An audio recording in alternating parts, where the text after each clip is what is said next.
October 2008. A 9-page paper drops during the worst financial crisis in decades.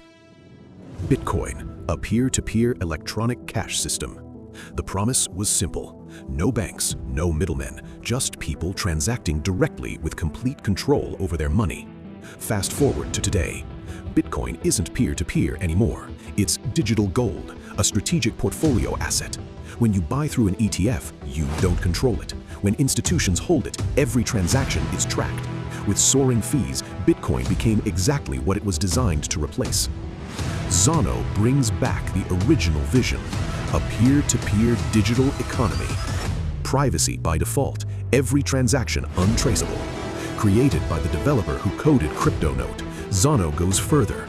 Tokenize anything privately, stocks, bonds, stablecoins, any crypto asset, all completely hidden from surveillance. No tracking, no monitoring, no institutional control. This is what crypto was supposed to be. Hijack your privacy back with Zano, the privacy-powered digital economy.